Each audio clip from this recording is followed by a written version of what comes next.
Welcome to Reddit Jedi. Today's video is about people living in third world countries. Hope you enjoy. Don't forget to subscribe for more Reddit stories. People living in third world countries. What is something that is a part of your everyday life that people in first world countries would not understand, cope with? Egypt here. Crossing the street is some kind of S6 sport here. I studied abroad in Cairo, and by the third month I was playing Frogger on the Nile Corniche without thinking. If my mom saw me cross the street like that, she'd have a heart attack. I was in Egypt while it was under Mubarak, and I remember trying to contend with traffic in Cairo. I had to ask the police officer who was standing there if the drivers obey the lights or the road markings. He told me that those were there to make the roads look nice.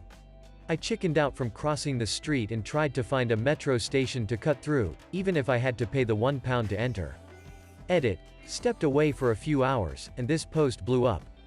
I walk with my cell phone hidden in my pants because it's extremely common for you to get robbed. I've been through a violent robbery at a dining, and very few people I know haven't been through similar experiences, multiple times even. I always carry two cell phones with me. One is my real cell phone. I hide it in my backpack. If I don't carry the backpack, then in one of my socks, lol. I carry the other cell phone in my pocket. It is useless. It broke 5 years ago and has no repair. If someone tried to rob me, I would give them the fake cell phone. I learned this trick from a friend. A gang member tried to rob him. He told him to give him his cell phone. So he took out his fake cell phone and threw it as far as he could. The gang member went after the cell phone and my friend used that moment to run. The gang member realized what was happening, but it was too late. My friend managed to get to a store with security guards where they helped him and called the police. Sorry for my bad English. In Argentina the price of everything raises almost every day. Argentinian here. You just go to the store expecting everything to be 5 to 10% more than the last time you went. RG here. I would say inflation and insecurity are the worst. Prices are a nightmare. If I am walking down the street, alone, and hear a motorcycle approaching, I start having palpitations. I was robbed 2 weeks ago by a dude on motorcycle, took my cell phone off my hands and went away, so now I am even more paranoid. I can't go to certain neighborhoods or being late at night without being paranoid. IDK in other countries, but here thieves on motorcycles are a thing and even have a name for it, motocoros. Realizing that my money and any more I could make is worth 5x less now. Welcome to Lebanon. Visited Lebanon once. Friendly people, fantastic food. It's too bad that politicians screw everything up. Not just in Lebanon, but everywhere.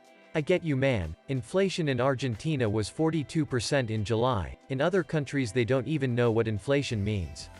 Stray dogs, which some of them are hostile, are everywhere. It is not possible to roam in the streets around sunrise when they walk in groups or during night without risking yourself being attacked by dogs. I moved to Europe now, but I am still unreasonably nervous around leashed dogs that people walking. We had a small scare recently with coyotes losing fear of people, and everybody here lost their minds when one sadly attacked a child. I can't even imagine how most here would cope with that becoming a daily. Oh yeah, no, don't bother going out at night, you'll be eaten alive by dogs. Yes. From Australia but traveled to Bulgaria. The dogs. It was wild. Dog packs having fights in the middle of the day at the markets. Crazy. I never thought of what nighttime would be like. I'm American but have worked in 70+ countries over the last 12 years. So let's discuss Nicaragua. There are no addresses. None. Trying to get to your hotel? You'll get a description of the general location using the rising or setting sun, lake shores and other prominent landmarks which may or may not exist. Then the distance from that landmark in a unit of measurement that hasn't been used for centuries. The vara, which is about 2.5 feet. It's truly amazing that anyone gets anywhere in Nicaragua. I am Nicaraguan. So, when I went to do my master's in the United States, I could not understand why the address of the house I was living was so short. I asked my roommate, "Hey, don't you have to put that we live across from the library and say house is white and in a corner?" And she was like, Hi, I am from Nicaragua. I can't help to laugh at this. Yeah, if you are not from here, your best option is Google. We use reference points for most of the directions, so what you can do is look for that reference point in Google and go from there. Edit. There is address, it's just that we use other words to point direction, so we use up and down instead of east and west, and the Zolotlan Lake is another referenza. It's complicated but works. It's like saying, why does America use freedom units? Here in Peru, especially if you are not from the capital, to get a medical appointment you need to wait 3 months.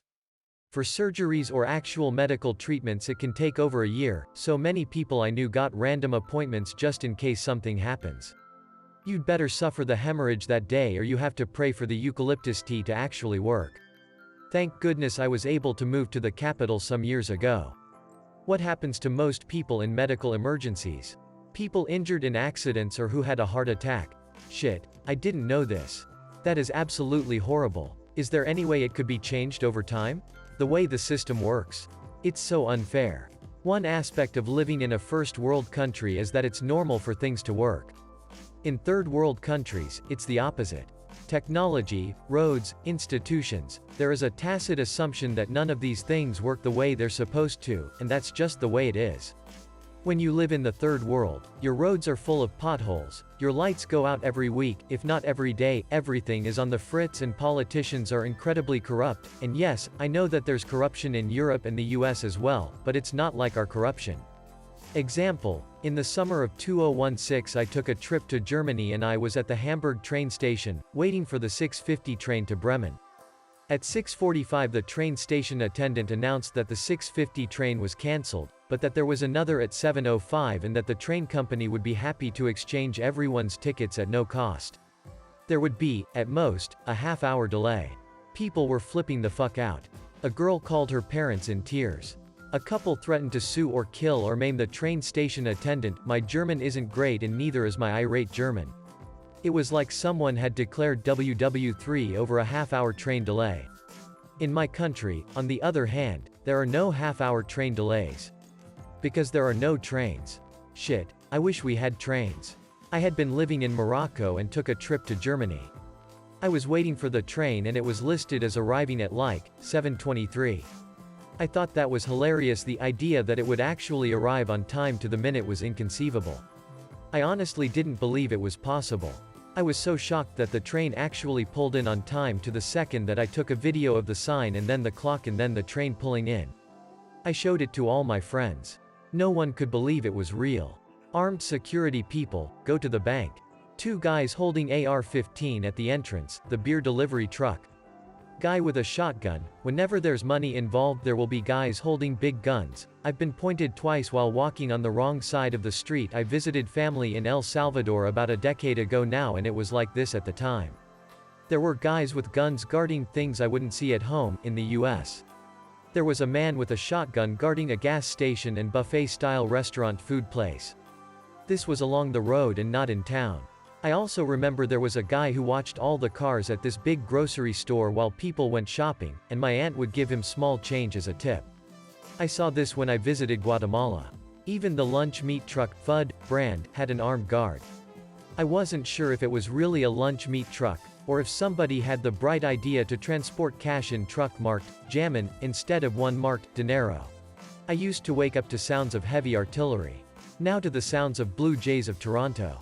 Can't be more grateful. Such dramatic turn of events. Edit. Birds of course. I've lived and worked in developing countries. Some of these reflect a particular type of developing environment, post-colonial, tribal, collectivist, fairly late to encounter other societies. A few highlights: women carrying second burner phones in their bras so they can call for help if they're stranded by being carjacked. Not being able to access parts of your city, fairly regularly, due to tribal fighting. Not being able to access civil services for ludicrous reasons. One time I had to wait 2 months for a driver's license because the only card printer in the city was on loan for IDs for a high-profile sporting event. People sincerely believing other people got to positions of power by cursing their opponents. Easy come, easy go, attitudes to money. This seems counterintuitive, but in a collectivist culture you tend not to be able to retain money, it just washes in and out. Managing money just means distributing it through your clan in whatever way gets you the most benefit along the way. You don't have the option of hanging onto it or even delaying sharing it. Town water and power periodically being rationed. You may have certain days of the week or hours of the day when you can use it. The smell. Garbage collection as user pays and a lot of people just dump or burn it.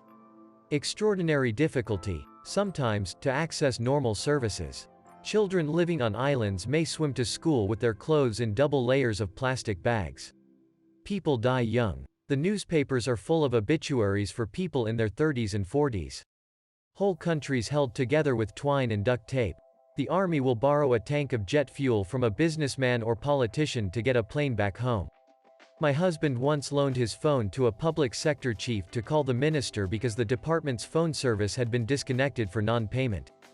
Government workers periodically turn up to find their workplace chained up by the owner for non-payment of rent. They shrug and go home. TV services will go off the air for days because the power bill isn't paid and no one remembered to fill the generator with fuel. I don't live there anymore, but I used to live in Guatemala. Here's a list of some of the differences I remember. Every house I lived in was inside a gated community. This was the case for many homes in the city of Antigua, where I lived. Each community was like 4 to 10 houses surrounded by concrete walls and barbed wire on top. Some had a guard manning the gate. You could not drink tap water. We had a 5-gallon water filter in our house that we filled with tap water. After a few hours, it drip filtered enough water for us to drink. We could not flush toilet paper. The pipes were too small. It had to be thrown away or the toilet would be messed up. Lots of stray dogs. Once we saw a rat running down the hall in the nicest hospital in the area. The grocery store we went to has organization that made no sense.